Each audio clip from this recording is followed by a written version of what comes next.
to me. I wanted to create something that would be special, elegant, something that people could show proudly, and something that I guess just gave something back. You know, I wanted to make it really important and different.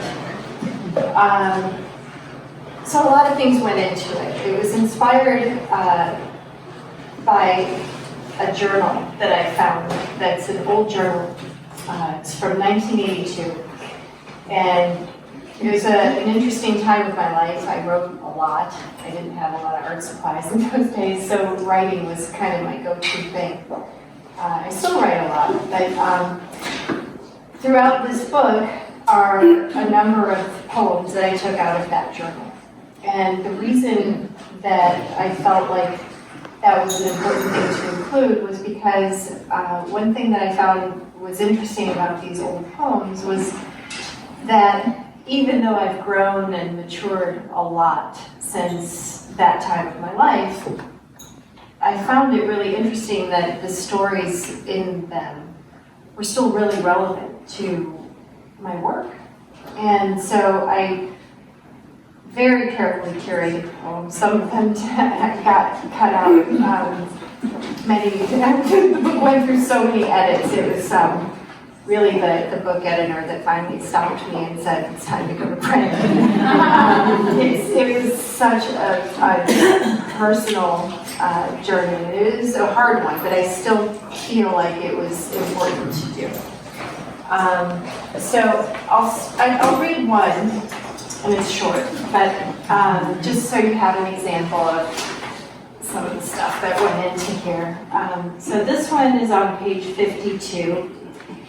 It says, I am here and not yet here. I occupy space and time, and yet I flow like ether. Light passes through me. I am energy, static, fragment. The beating of a heart, red like anger, like blood, like love. I am love. So that's kind of a cool thing. I thought, you know, looking back on this now, and I thought, that's pretty good for that age.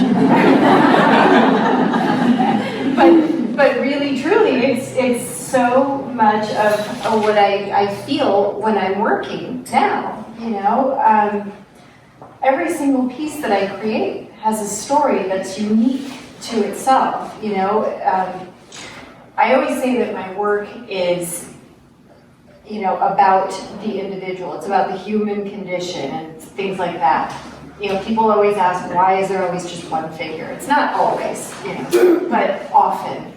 And the reason for that is very simple. I think that the way we all interpret the world around us is unique to us as individuals. It's just this story that's important. So that's what it's mostly about, and then I just weave in these other stories as I'm working, because every day I wake up with different energy, I meet somebody different, I have an experience at the coffee shop, or I see a pretty flower, whatever it is. Any number of things will influence the direction of a specific piece. And as I'm creating it, it starts to have a story all its own. It becomes its own individual.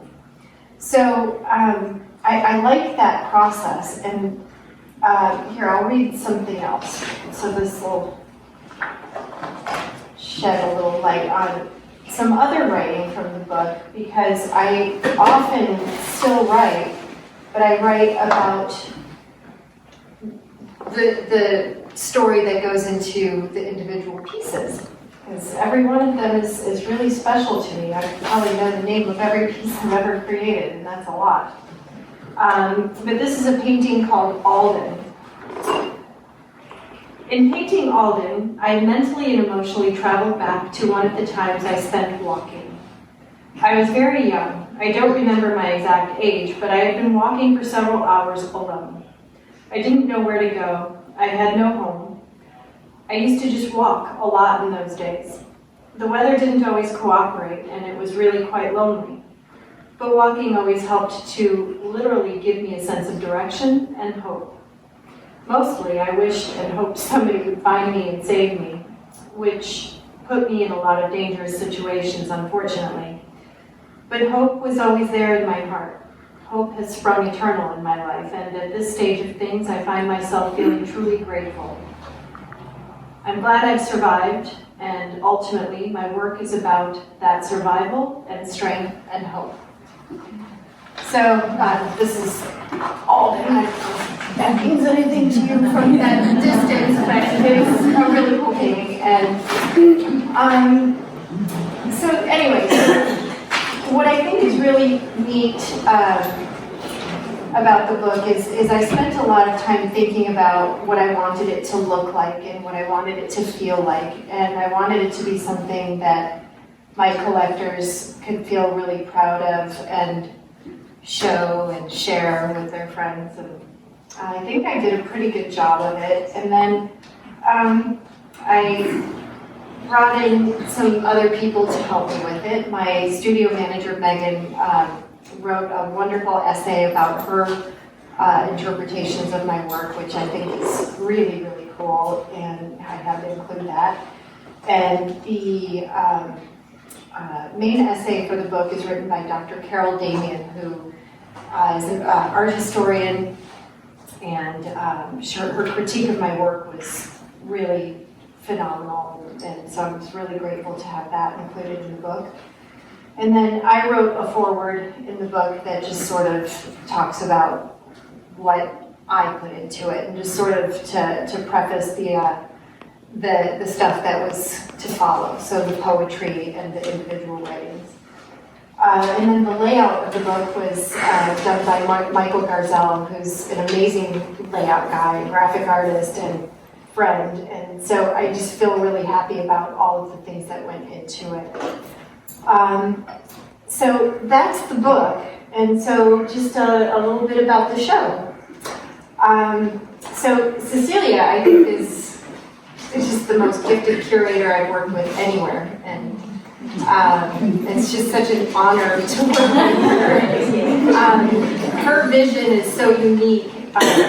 And so really expanding the narrative is literally just taking what I do with these individual pieces and the individual stories and expanding upon that. Kind of like all of us sitting here in this room. You know, we're all individuals. Everybody's going to have a different takeaway from this evening, but as a group, there's a whole new dynamic here. There's a whole new story.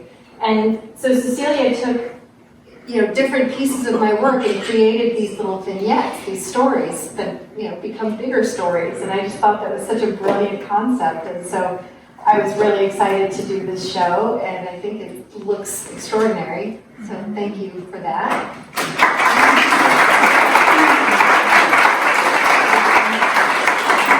And then to take it a step further, Chef Dominic has his own interpretation of my work, and he's got a menu that is going to be unveiled, I think, this week. He was worried that his interpretation of my work wouldn't be adequate, but it was so spot on. I was just floored and truly humbled. But his vision is to create seemingly simple dishes with layers of complexity. And I just thought that was really beautiful. So I'm excited to see what he's going to come up with. And then Art Impact Project. I wanted to create this book. That's important to me, but the profits for the book are not important to me. I wanted to give back. So everywhere where my book is sold, I'm lining up with charities, organizations that I feel are near and dear to my heart. And here that would be Art Impact Project. And their mission is one that I relate to so well, because they go and really teach how to channel feelings and emotions, fear, sorrow, anger, joy, through art. And she's sending artists into places like homeless shelters and prisons, to work with people that haven't had opportunities to learn how to constructively channel emotions. So I just think that's a wonderful thing, and I can tell you firsthand it's helped me to grow more than I can say. So I hope you all get to know Art Impact Project.